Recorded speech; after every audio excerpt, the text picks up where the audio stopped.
everyone. I am live for the first time in a very long time, unfortunately. Let me see if I can change the orientation here.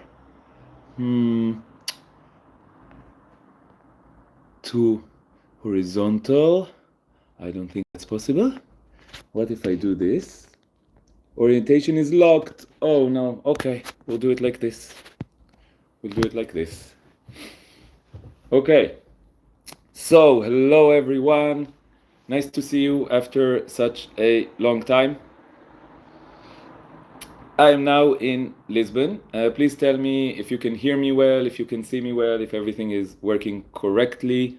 I see the chat as well. Please write in the chat. Whoops.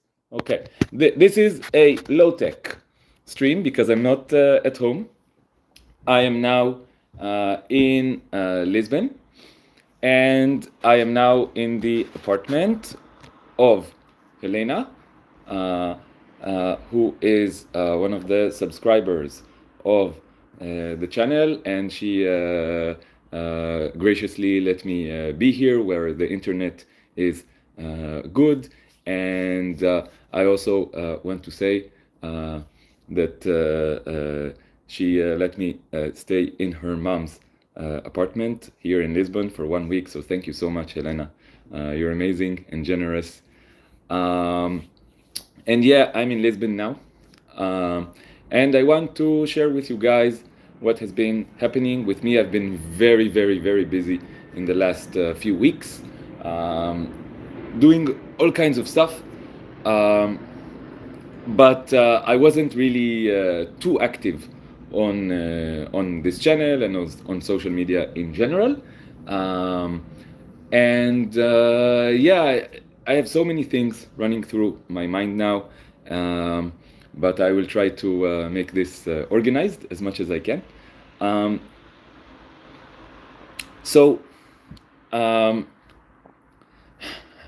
As many of you may know, Tamar and I have had enough with the Zionist cult.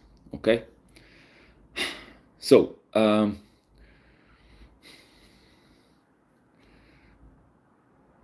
you know that to do something as horrible as a genocide, you need to convince people that something as horrible as genocide is okay. And this is a long process, or at least it was a very long process in the case of the genocide committed by the Zionist cult. And it's a process that carried on for generations. And it's a process of brainwashing and indoctrination that, again, was carried out for generations, since, I would say, the end of the 19th century and until now. We're talking about something like 150 years, maybe, of a process of taking a group of people.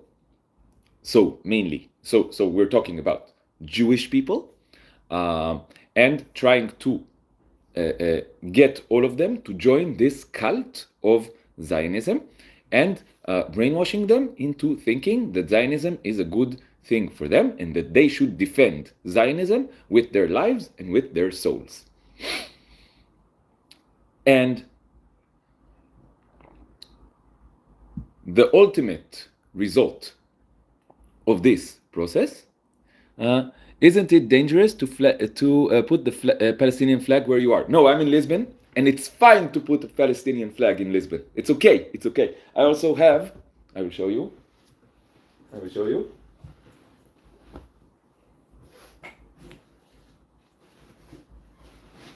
I have my kafia that I got in Sinai.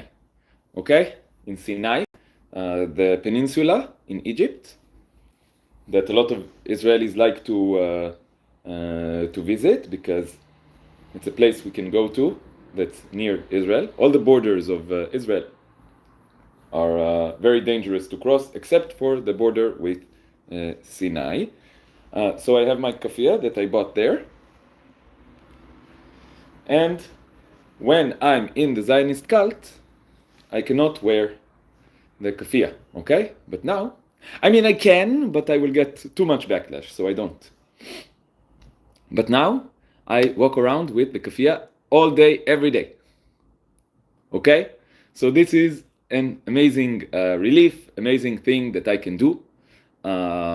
And I will tell you, I went to a lot of events and protests, and I did a lot of activism here in Lisbon and also in Barcelona.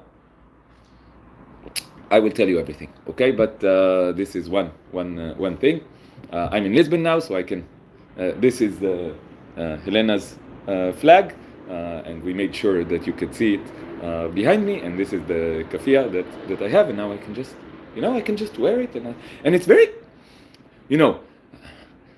it's a political symbol. It's something that sends a political message, but it's also very comfortable, and it keeps me warm. When the evening comes and it gets a little bit chilly, I put the kofia on, and I feel warmer.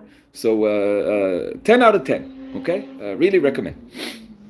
Okay, so where was I? Oh, so in order.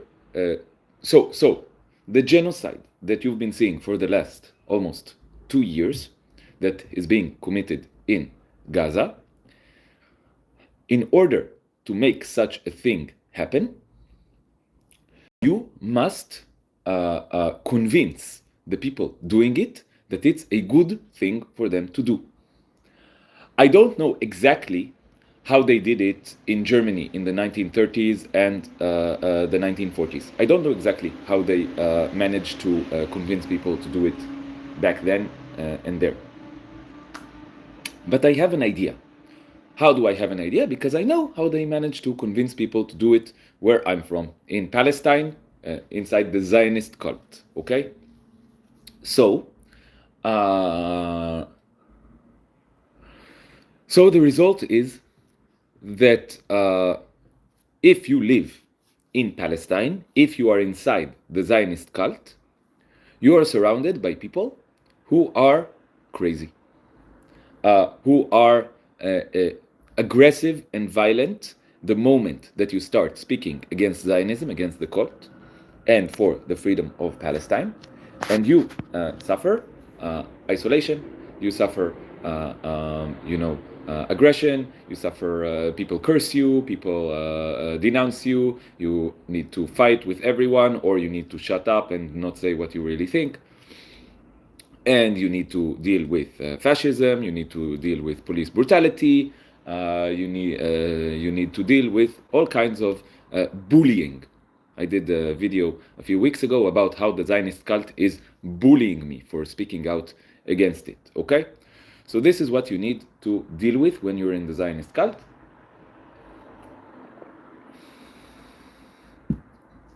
And Palestine is a beautiful land.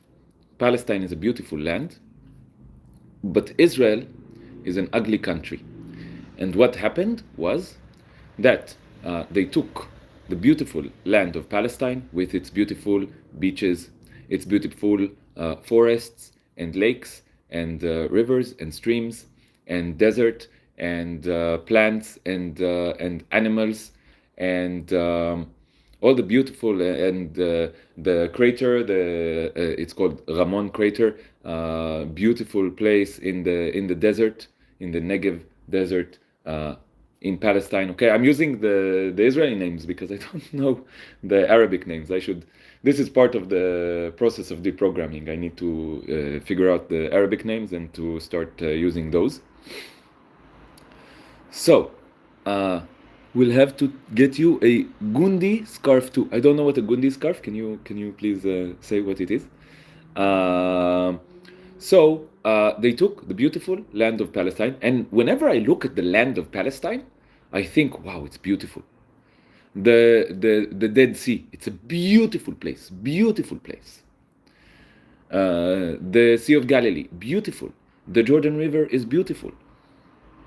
The desert is beautiful. There's a lot of places in Palestine that are beautiful. The beaches are beautiful. The the view to the Mediterranean Sea. Beautiful.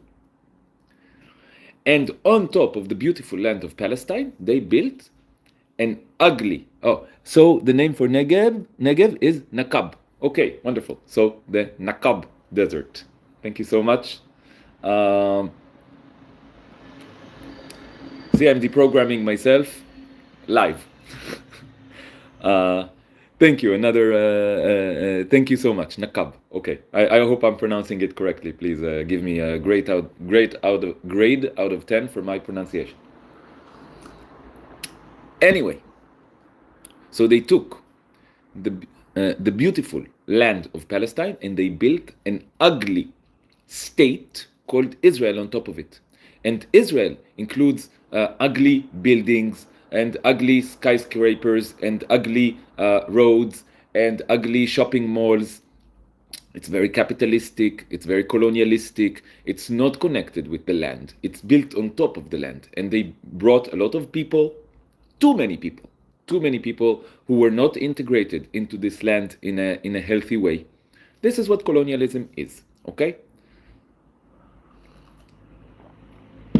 So on the beautiful land of Palestine, there now exists an ugly state called Israel, and it is just a cult that is very aggressive, very violent, and is demolishing and destroying the land and also the people. The Palestinian indigenous people of the land of Palestine are being destroyed by the state of Israel that was built on top of Palestine. And this means that living in Palestine sucks. Right now, living in Palestine sucks. And hopefully, as soon as possible, we will be able to dismantle the Zionist cult. We will be able to dismantle the state of Israel and to bring Palestine back, the beautiful land of Palestine back. Hopefully we can do that. But until then, it really, really sucks living in Palestine. And it sucks even more if you go against the cult, okay? Because you get a lot of hatred. And the moment that I left, we did a video, Tamar, my girlfriend, and I did a video where we said that we decided that we cannot stay there anymore. And, you know, the deciding factor was just knowing that we are not safe, that we are not physically safe, because there was a time of a few weeks where Iran was shooting rockets at Israel, okay? And rockets were dropping not far from our home, and we felt like our lives are in danger, and we were like, okay, no, there is no reason to stay somewhere where our lives are in such immediate danger. And we decided to start to look for somewhere else to live. But this is not easy because Tamar adopted, before we met, Tamar adopted 4 cats who were born in Palestine, 4 Palestinian cats. She adopted them. She is their biological mother. And I am now their stepfather. And we are responsible to take care of them because they cannot make it on their own in the street because of human colonialism, which is a whole other story, but we will not get into that now. But cities are and the entire planet has become a very hostile environment for cats, so we need to take care of them. And we cannot abandon them, so we need to take them with us. And we need to find a place where we can be, where the cats have space and where they have safety. So we need to find somewhere good for that. And we need to also take care of our own physical needs, and we need to find a place. And we also would love to find a place where we can meet like-minded people and not feel as isolated politically, ideology, socially, as we do inside the Zionist cult, because this is why one of the main reasons that we're leaving in the end. Okay, we want to be able to have friends, to have a community, and to use this community to do the kind of things that we want to do in a better and more effective way. So we decided to go on a journey, which was half vacation, like taking a rest from the unbearable influence of the cult, of being inside the cult, and have an exploration tour. And we started off in Barcelona, and I think it was the second day that we were in Barcelona. The flotillas sailed off from Barcelona, which was, it was actually a happy coincidence, okay, that we got to Barcelona exactly when the flotillas were leaving, and we were like, okay, we have to go and to participate in the event, we'll call it an event, of the sending off of the flotillas. And I put some videos from there.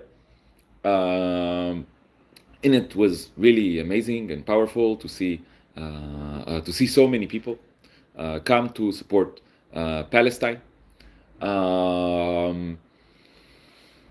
And yeah, so this was one of the first things that we did in Barcelona. And we also used the few days that we had in Barcelona to explore the area, because this is a place where we might be thinking of going to live. And after a few days, we flew to Lisbon. And we've been in Lisbon for just over a week.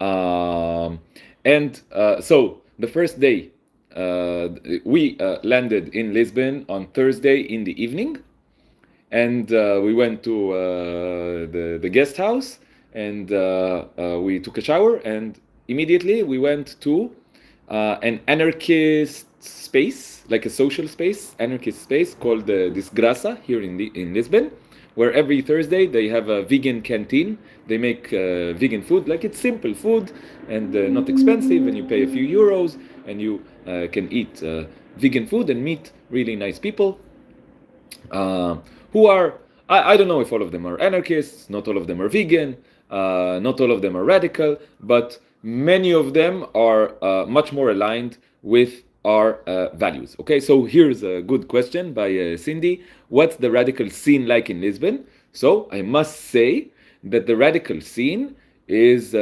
nice. I've been experiencing, I've been meeting a lot of people who I feel like I can talk to seriously about political issues, which is a stark difference to what I feel like when I'm inside the Zionist cult. Okay, when I'm inside the Zionist cult, I feel like almost no one is open in any capacity to any form of radical thought, thinking. Okay, but here in Lisbon, I've been like the other night I missed my bus, and like it was really late at night, and the next bus was like half an hour away, and it was like 2 a.m. and I was like, fuck.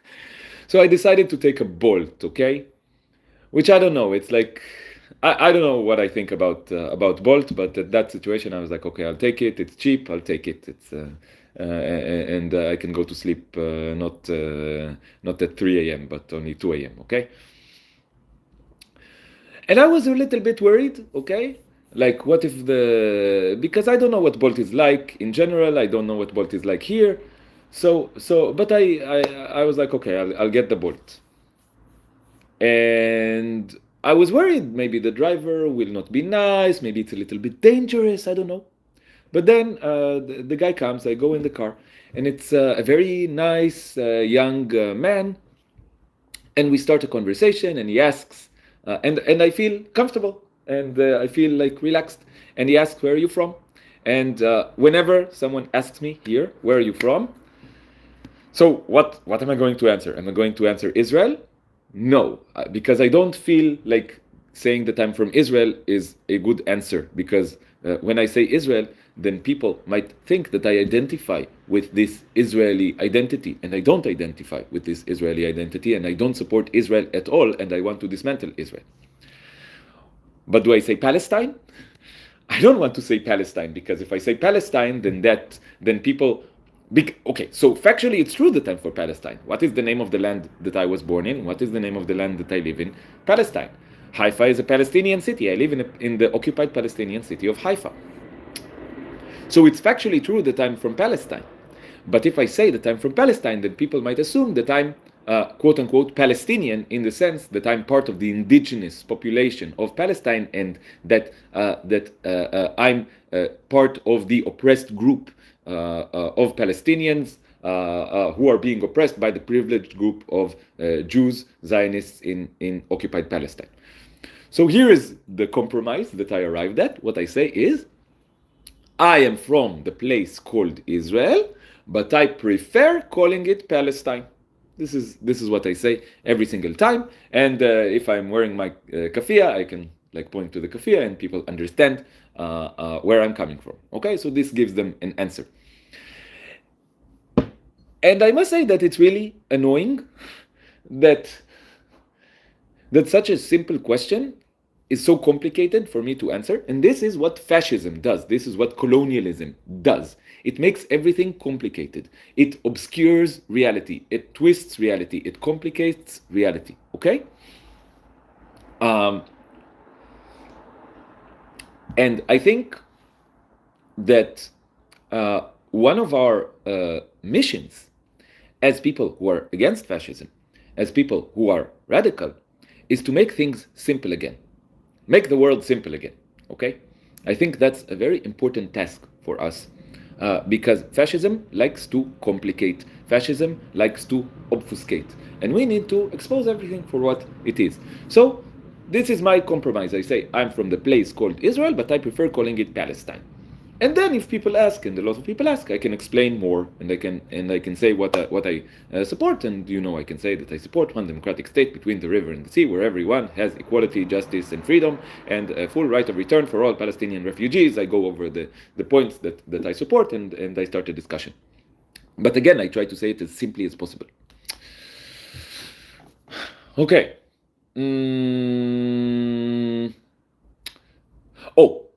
So I was in the Bolt, and I felt comfortable, and he asked where I'm from, and I said, I'm from the place called Israel, but I prefer calling it Palestine, because I felt comfortable. I felt that I could speak with him, and we spoke, and he is from Brazil. He came to Portugal from Brazil. A lot of people from Brazil came here, and he was very open-minded, and like we were talking, and by the end of the ride, I told him, you can follow my YouTube channel, and I don't know, maybe you're watching now. Oh, I forgot your name. I'm sorry. You told me your name, and I forgot your name. But if you're watching now, then thank you so much for the nice ride. It was lovely, and I felt really good and safe, even though it was the middle of the night in a foreign city. Okay, so people here, I feel like they're open-minded. Okay, I feel like there's something easier here, a little bit more open. Okay, so let me not make a false impression. Okay, so I've been speaking to a lot of people here.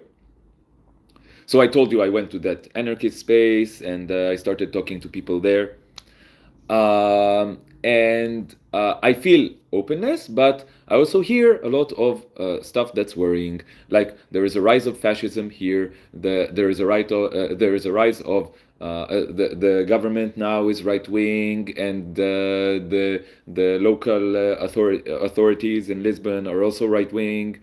And everything is going in the direction of capitalism and racism and separation. And the colonialist imperial past of Portugal is coming to is still still there and being used to promote right-wing ideas. And I hear from people living here that prices have risen, housing prices and food and all necessities. The prices have risen immensely in the last decade or so, but salaries remain stagnant, which is something that's been happening all over the world and all over Europe. But I think maybe in Portugal it's like more extreme, a little bit more extreme. And this is really worrying. And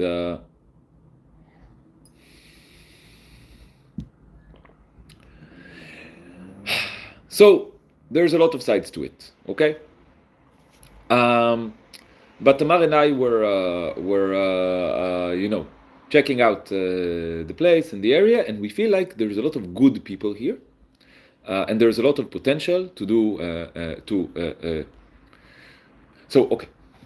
So here's the thing that's been going through my mind.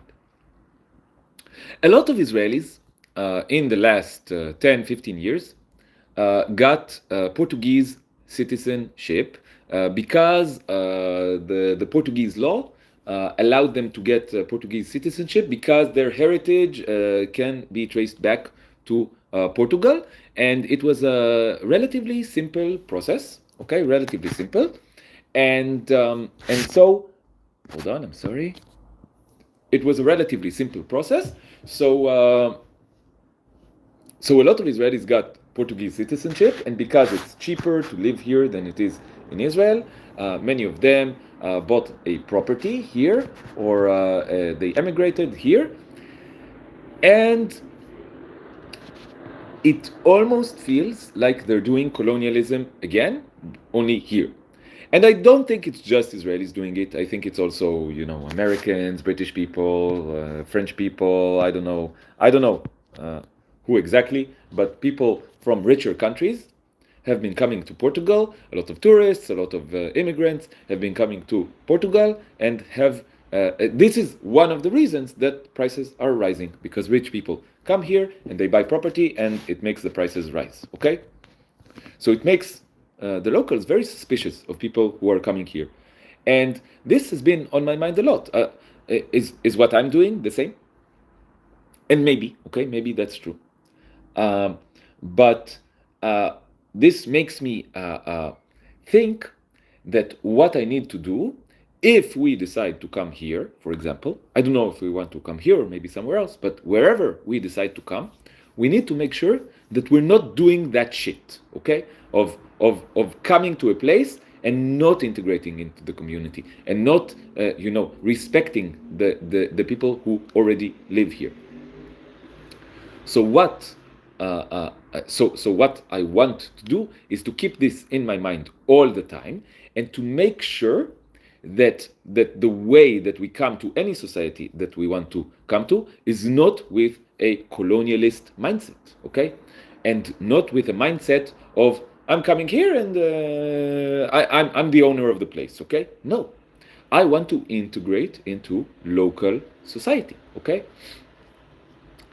And I don't know exactly what this means in practice, but I do know that I want to keep it in mind all the time. This is something that I think is very important.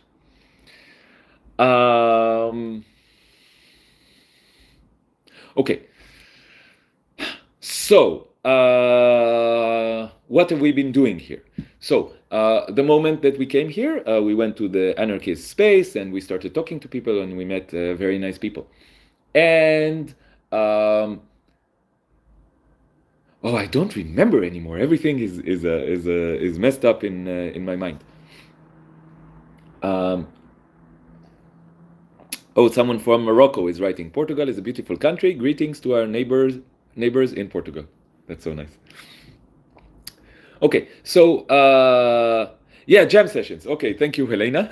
Helena is reminding me what we did. So the next day, we went to a jam session for Palestine. This was last Friday,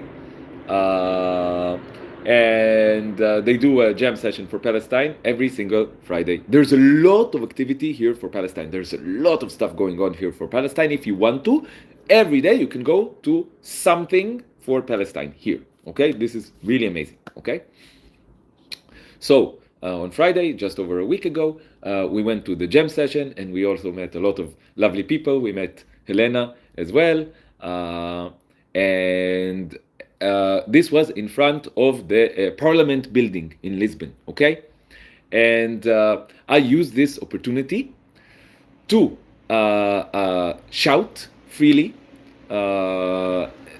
which is very, very unusual for me, very rare for me, that I have the opportunity to shout freely stuff like Free Palestine, and down with Zionism, and dismantle Zionism, and fuck the system, and dismantle the system, and dismantle all states. I shouted everything that I wanted to say against the system and against supremacy, and this was really cool. And also, Elik was there, so it was an amazing coincidence that that Tamar and I booked our flight to Lisbon, and then I talked to Elik because I knew that he was going to Lisbon around that same time, and we were just in Lisbon at the same time for a few days at the same time.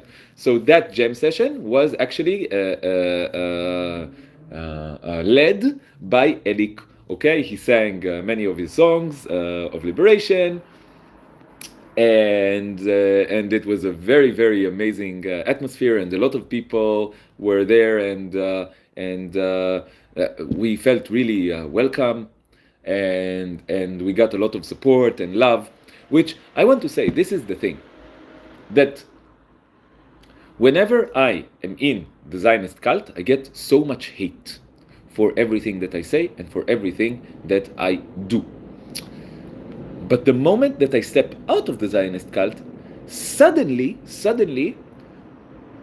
I get love for what I say and what I do. And this is a very weird experience. Because when you're in the cult, they will do whatever they can to gaslight you, to convince you that you are the problem, that you are wrong, that you are aggressive, that you are, hateful, and blah, blah, blah, blah, blah. But the moment that you leave the cult, you get all the support. So you go, oh, fuck, they were just gaslighting me. And it doesn't matter how much you know that they're gaslighting you, okay? It doesn't matter. Because something inside you reacts to the gaslighting. It just works, okay? And when you're outside of the cult, suddenly you can feel free, you can feel support, you can feel love. This is something very, very different. Okay, so we went to the jam session, and the next day, so before we went to the jam session, we went to a vegan cafe here in Lisbon, and we spoke with the manager of the vegan cafe, and we asked her about veganism in Lisbon. Are there a lot of vegans in Lisbon? Because this is also very important to Tamar and to me, that we can be surrounded by vegans as well. This is super important to us, that people understand our support for the liberation of all living beings and not just humans. And so we asked her about activism for animal liberation, and she was like, here's another coincidence, okay? Here's another coincidence. So she told us, tomorrow there is a march. Once a year, there is a march in Lisbon for animal liberation. And we were like, okay, this is amazing. We asked her, and she said, yes, tomorrow there is a march that happens once a year. 7th annual march, okay? So we went to the march for animal liberation in Lisbon, and there were 200 people there. Amazing. It was organized by a group called Animal Save Portugal, okay? And it was really amazing. And before the march started, we went to the gathering place, and there were people there. Later we found out that they come from a sanctuary. Tamar is saying more. Hi, Tamar. How are you? Tamar is saying more than 200. I don't know. Several hundred people. Several hundred people were in the march. Hundreds of people. And before so when we got to the gathering space, we went to we met some people who we found out have an animal sanctuary where they save animals from abuse, from exploitation, from enslavement, from the industries, and they give them a better life, and they can live freely, and they can get love and support and care. So didn't Portugal used to have a very active animal liberation front? I might be mixing Portugal and Brazil together, though. I don't know, but I know that we did meet many activists here already. But if anyone knows anything, then please connect me. So we met people who are part of this sanctuary, this animal sanctuary, near Setúbal, which is a smaller city not far from Lisbon. And we started talking to them, and They understood immediately that we are radical vegans, but we didn't say where we were from. Okay, they didn't ask where we're from, and we didn't say. But I think they realized we are from Israel. Okay, that we are Israelis. See how complicated it is. I don't know how to say. So I think that they were a bit suspicious. Okay, and I will explain in a moment why. But you can imagine. But then one of the people there at the stand, so we got like we got like shirts that said animal liberation on them, okay, and Tamar got a bag that says on it "Be kind to every kind" and has a picture of a bunny, which is very sweet. And we were talking to them, and it was a very nice conversation. And then I saw that one of the people standing in the back there had a kofia. He wrapped his kofia like on his waist, like this, okay, like this. And so I came to him, and I told him, "Listen, I am from the place called Israel, but I prefer calling it Palestine, and I'm anti-Zionist, and we're against the genocide, and we support the liberation of Palestine." And it was a very nice moment. We are for total liberation, like I explained to him, that we are for total liberation of all living beings, everyone, and we are against all forms of oppression. Okay? A quick look at your YouTube channel should dismiss any suspicions. Yeah, but people don't know. They don't know when they see me. They should be suspicious. They should be suspicious. Okay? But I think the moment that I said this, something happened, and they like understood that our position. And one of the girls that we were talking to before, she came to me, and she had like tears in her eyes, and she said, "Can I please give you a hug?" And I'm like, "Yeah, sure." And she gave me a hug, and she said, "Listen, we were working with activists for animal liberation from Israel for years, okay? But then after October 7th, they all went insane, which I know, okay? I know it from the inside, okay? Tamar and I met in a group called the Vegan North that did activism for animal liberation in Haifa, okay? This is where Tamar and I met each other. And on October 7th, they all became insane, and I never spoke to any of them again. Okay? So those activists felt this too, and the moment that they started saying that maybe we shouldn't kill children in Gaza, the Zionist vegan activists started attacking them and blocked them, and she was worried when she like picked up on our Israeli accent, Hebrew accent. She was worried that we might have the same virus. And then when we made it clear that we don't, she was so like touched, and like she started crying, and she gave me a hug, and we started crying. Like, it was a very emotional moment, okay? And this happened to me many times now, where I said to people, "Yeah, I was born into the cult, but I now support the liberation of Palestine." And I get love for it, and I really appreciate this, and it opens my heart and makes me feel more comfortable and more powerful in what I'm doing, and it gives me the support to continue. Okay, so thank you for this network of support. Okay, and then Tamar and I went around Lisbon to some places to check out, to see if there's like any place that we want to live. And for now, no success, by the way. Like, I feel like there's like the thing that people who live here told me is like we feel it already. We feel it already that the prices are very high, and people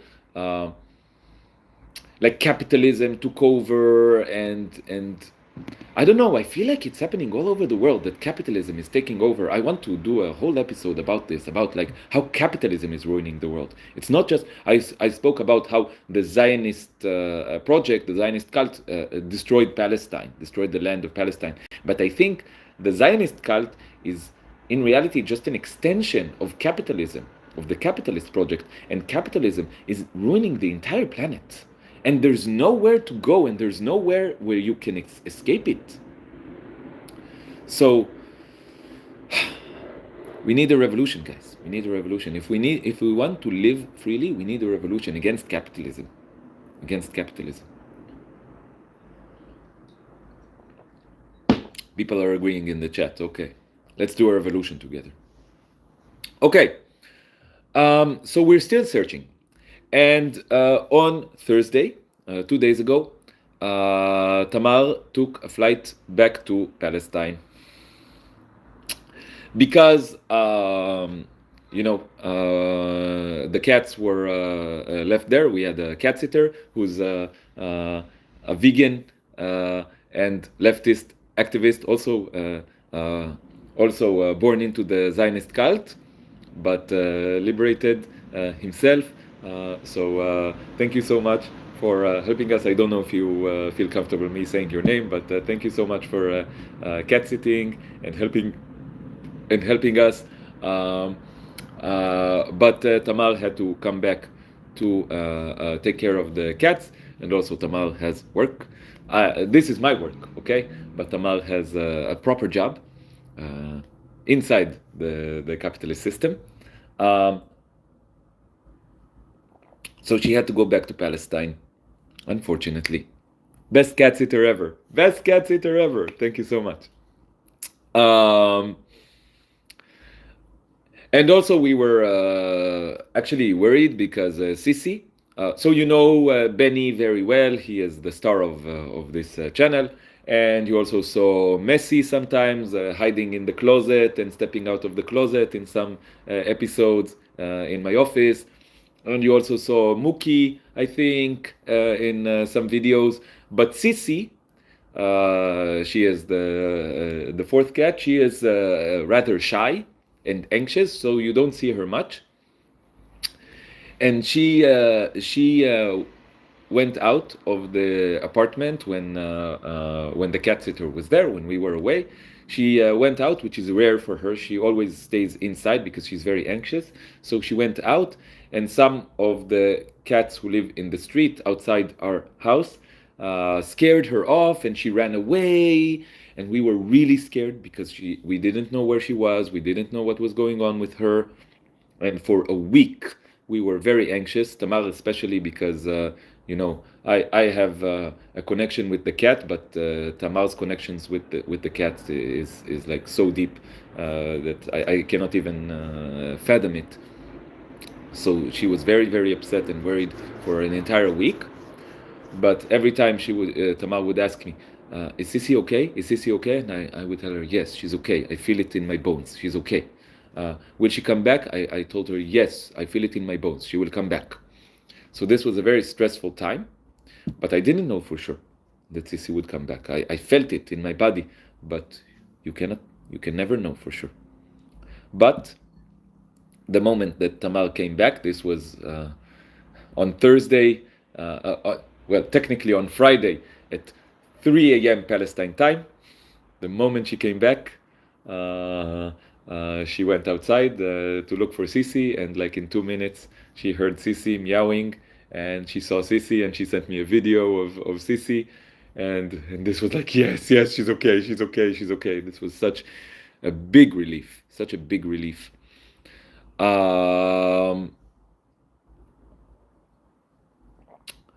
So yes, so Sisi is okay. Thank goodness. Yes, thank goodness. She's okay. Because I don't know what we would have done if we didn't find her. This would have been an enormous crisis. But she's okay. Okay, so Tamar is back in Palestine, and I want to tell you that the moment Tamar landed in Palestine, she sent me a message because, okay, Tamar doesn't have an Israeli passport. She only has her Dutch passport. because if she decides to get an Israeli passport, she has to give up her Dutch passport, and then we won't be able to move to outside of Palestine. Okay, so she never took an Israeli passport. But then this means that even though she lives in Israel for 20 years, still, whenever she goes on a flight outside of Israel or to Israel, she gets treated like a foreigner because they see her Dutch passport and they start suspecting and asking her question. So when we left this time around, they asked her, "What holidays do you celebrate? What holidays do you celebrate?" Tamar means date in Arabic. It also means date in Hebrew. That Tamar's name means date or palm tree. And so they asked her, "What holidays do you celebrate?" And this is just a nice way to ask, "Are you Jewish? Are you Jewish? Are you Jewish? Are you Jewish?" And when she came back to Palestine 2 days ago, so the people with Israeli passports went freely and quickly, but the people with foreign passports, they had to go through a very like long and demeaning checkup. So this upset Tamar, understandably upset Tamar immediately, and she was like, and she sent me a message on WhatsApp like, "I hate this fascist country, I hate this fascist country, we gotta leave now, we gotta leave now." And I heard the frustration and the anger in her voice, and I understood completely, because I'm now afraid to go back to the cut, because now I feel relief. Okay, it's not perfect here. Okay, it's far from perfect here in Portugal. It wasn't perfect in Catalonia, in Barcelona. Okay, it's not perfect, but it's certainly not as fascist and not as insane as Israel, as occupied Palestine. Okay, the Zionist cult is full-on fascist now, and it's horrible being there, and every moment is horrible. Okay, here there is a relief, and I'm now scared to go back to occupied Palestine, because I know that the moment that I go back, I will feel that depression, that pressure, that oppression is just oppression. I know that the Palestinians feel, especially the Palestinians in Gaza, feel this oppression full on, much more than I do. Okay, because I'm part of the privileged group. But still, when you go against the cult, you feel the pressure and you feel the oppression. Okay. Tamar, why aren't you in the video? It's better with both of you together. So the reason is that Tamar is now in Palestine, and I am now in Lisbon. So it's not possible to be. But yeah, it is always better when Tamar is in the video. She always brings amazing energies. It's worse now than before. Tamar is writing. What you mean? In 2 weeks it got even worse? Or just because you have like perspective now? Before I could still go through easily. This time I felt really treated like a foreigner. I don't know, maybe there was some like security alert this time around. I don't know. Oppression breeds resistance, and you are a love warrior, a true god of sound and stone. Wow, thank you so much. That's so kind of you. And yeah, oppression breeds resistance, and we try to bring the resistance to the oppression. Okay. So listen, I don't have much time. Okay, I don't have much time because Hannah needs to step out soon. So I will get to the important. Why are you guys in two separate countries? Because Tamar had to get back to Palestine to take care of the cats and to go back to work, and I decided to stay here. Okay, good preparation for what I wanted to say. I decided to stay here. Why? Because I have several missions while I'm here. Okay.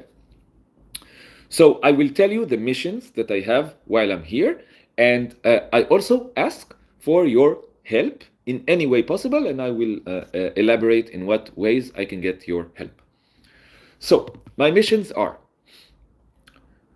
to try to find a place where Tamar and I can live outside of the Zionist cult and integrate into the local society and help and have a community of people who are radical, who are like-minded, who support liberation of Palestine, who support liberation of the entire planet, who support the liberation of all living beings. We want to have friends who are not for the oppression and exploitation and the enslavement and the killing of anyone. I know it's a high bar. I know it's a lot to ask that our friends don't support oppression of anyone. I know it's a high bar, but I'm going to insist on it nonetheless. Okay, we want a community of people who don't support the oppression and killing of anyone. Okay, so this is one mission that I want to go around. So probably Europe, okay, because Tamar has the Dutch passport, so we can live in Europe more easily, okay? A rebel with that applause. Nice. Okay, so this is one mission that I have here, to find such a place where we can live and where the cats can have space and where they are safe. So this is, maybe I will do a second live stream where I elaborate on all these missions more, because I don't have much time now. But this is one mission that I have. The second mission that I have is to meet as many people as possible here in Lisbon, the rest of Portugal, and in other places in Europe, to meet as many people as possible who share my vision of a free Palestine, of a free planet, and of total liberation for all living beings. Okay? So this is another mission. I want to connect with as many people as possible and to, to make this network, to connect with this network more intimately. Okay. And this is connected to, like, let's say, mission 2B. I want to spread the message as much as possible. So I've already attended many events and protests and did like activism, and I will tell you more about it in future live streams. But I want to spread the message, and I want to tell people about the cult, and I want to tell people how the Zionist cult operates, and I want to tell people what my conclusions are about how we can bring revolution and liberation and freedom and justice for everyone. Yeah, in the chat, someone is writing, like the video, guys. Please smash that like button. Smash that like button. Okay, I forgot to say. So this is another mission that I have. And it's connected with the first mission, because I think that when I meet a lot of people who are like-minded, then maybe this can help us find the place where we want to come and live in. And the third mission that I have is that I want to build up this channel, okay? Because right now, I don't have a stable source of income, like I'm relying on the help of my father. And my father is regrettably a Zionist, okay? He is part of the Zionist cult, and I think it's problematic to rely on his help, even though he loves me so much and so unconditionally, and he wants to help me so much and so unconditionally, that even this huge gap that we have between us, that he is a Zionist and that I'm one of the biggest and most staunch anti-Zionists to ever come out of the Zionist cult, even though we have this gap, what type of Zionist is he? He is a liberal Zionist, and I know that deep inside, that deep in his heart, he knows that I'm right.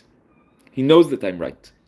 But, his mind has been occupied by Zionism, so there's only so much that you can do, okay? But even though we have this gap between us, he still wants to help me so much that he supports me financially enough for me to continue doing this, okay?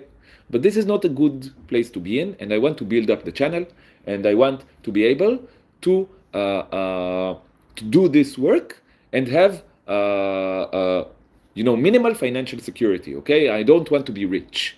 I don't want to be bourgeois. I don't want any of it. Does he have any sympathy for any Palestinians? Yes, he does. He does. Okay? Like he knows that what's going on in Gaza is horrible. He understands this. He understands this, and he says, at this point, he's like against it. But he says, I cannot be anti-Zionist like you. It's insane to me. I cannot be anti-Zionist like you. Okay? Sounds like he's a good father. Yes, he is. Yes, he's a good father. He's doing his best within the conditions of him being, flipped out by the Zionist cult. Okay? Please come to Ireland. I have loads of room. Please. Okay, yeah, maybe. Okay, so here, okay, wonderful. So here is my request from anyone watching this live now or the recording of this live after the fact, okay? Here is my request. Please tell me about events either for the liberation of Palestine or anarchist, anti-capitalist activism or activism for liberation of non-human animals, or if there's like events for total liberation. I know that this is very, very rare, but if there are events for total liberation, tell me about it. If there's anything in Europe, okay, because I'm in Portugal now, I don't think I can go too far. In Europe, in Portugal, in Spain, Catalonia, okay, in France, in Germany, in the Netherlands, in Vienna, in in Austria, in Belgium, in Italy, in Greece, okay, in the Balkans, I don't know. Wherever it is in Europe, please tell me if there are any events that are coming up in the next, let's say, 5-6 weeks, okay? Please tell me if you want to meet me. Please tell me if you have any idea for doing something. If like for example, if you're part of a group for Palestine and you want to do like a live session where I speak about the Zionist cult and how the Zionist cult operates, I can come and do it, okay, with you. Please tell me. Okay, so traveling is really expensive, okay, really expensive. I don't have the funds for it to do it. I cannot take a room everywhere that I go. So if you have a spare room and you can have me over and let me stay there for a few days, then this would be really, really appreciated, okay? If you want to help like this journey that I'm doing in any way possible, please send me a message on Instagram. Tamar, can you write my Instagram name at roble_viajero? And Tamar, can you also write in the chat my email, which is hcanaanite@gmail.com. If you can, Tamar, that would be really helpful. So the point is, the bottom line is that I'll be in Europe for a few weeks. Assistant Tamar, yeah, she's my lovely assistant, my beautiful assistant. I miss Tamar so much already. I'm sorry.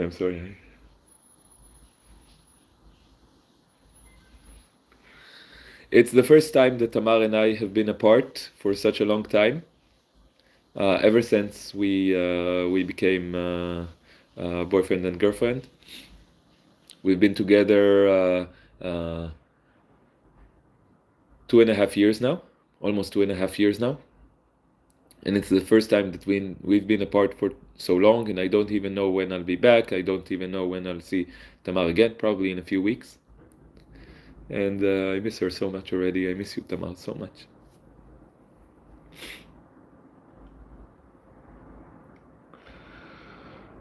Okay. So I'm going to be traveling around Europe for a few weeks, and And I told you my missions. So if you have any ideas for where I should go, what I should do, suggestions, please send me a message on Instagram. Please send me an email. Tamar says, I miss you too. So sweet. And what I want to do is spend the next 2-3 days building like a loose schedule of where I will be at what time. Okay? So please send me messages. Tell me, come to my place. Okay? Invite me over to your city, to your home. Invite me over to meet you, to meet your friends, to meet your activism group, to join a protest for any front of liberation. Okay, liberation front for any cause. I will join it. Yes. What else do I want to say? Tamar, what else do I want to say? I represent BDS Belfast. We need you home. Loads of people need your wisdom. We went through trauma too. Love you. Thank you so much, Giovanni. Thank you so much. Yeah, I don't know if like my path leads me to Ireland because it feels like a little bit far, but yeah, maybe this works out. I will think about it seriously. Okay. But I think like continental Europe, more continental Europe. Recommended place to live and affordable. Yeah, if you know about a place that's good to live, that meets the criteria that I said, like we're starting to think that maybe a good idea would be to join some ecological farm, but it has to be vegan. Okay, it has to be like maybe there's a place where people save animals and live with other animals. Portugal or Greece or Catalonia with nature and close to the sea would be great. Yes, that would be great. But we also want, Tamar and I, when we were doing this journey, we were speaking a lot about what we want. And once you start engaging with it, you think about things. And one of the things that we want is to disengage as much as possible from this capitalist system. And we don't know how to do it. It's really hard to do it. It's much harder than going vegan. Going vegan is one way of disengaging with the capitalist system, okay?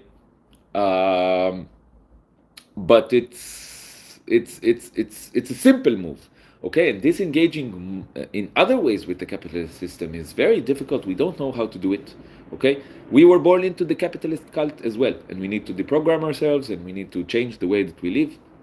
It's next to impossible, I'm afraid. Of course, it's impossible to disengage completely. It's impossible to disengage completely, but it's definitely possible to disengage to a certain extent, okay? So I will finish with a vision that I have, okay? So the vision that I have is that Tamar and I live somewhere that is not far from a nice city, but in surrounded by nature and like open nature, and hopefully with a view to the ocean. That would be perfect. And maybe near the animal sanctuary in Stubal. If you are in Stubal, please contact me now, okay? Please contact me now if you are in Stubal, because I'm going to go there in a few days, because I want to check out this animal sanctuary. Maybe near there. And we open an anarchist vegan restaurant, okay? And the way that the restaurant operates is that we don't charge money for the food. What happens is that we buy produce and products, and we have a stocked kitchen, but not much more than we would buy for ourselves. And if you come to the restaurant, you do one of the following. You bring produce, or you bring tofu, or you bring rice, or you bring some stuff with you. Or you help cook, or you help serve the food, or you help in cleaning, or you help in any other way, okay? Or you play music for everyone, or any other thing that you do. And there's only one rule: there's no killing, in our restaurant. No killing of anyone. No killing of other people, and no killing of any other animals. Okay? This is the only rule. And this is the anarchist restaurant. And what the dream is that we have a garden where we can grow, vegetables and serve these vegetables in our anarchist restaurant. If you know of a place where we can realize this dream, please contact me. Okay, I've been going on for longer than an hour, and Helena needs to leave, and therefore I need to leave as well. I will try. I have a problem that I don't have internet. I don't have good internet here, and this is why I'm not doing, I'm not creating, I'm not making content. So I want to tell you that I will try to solve this problem as quickly as possible. Yeah, so I will try to do another live stream in a couple of days, but it's hard. Okay, it's hard. So yeah, I apologize for not making enough content lately, but I will try to increase I will try to increase the frequency of me going live and creating content. And thank you for everyone. And if you have any suggestions and ideas, please send me a message on Instagram or on my email. Okay. Have a great day, and free Palestine, and free the entire planet, and free all living beings, and stop all oppression, and dismantle the system completely and now, and vive la révolution. Bye bye.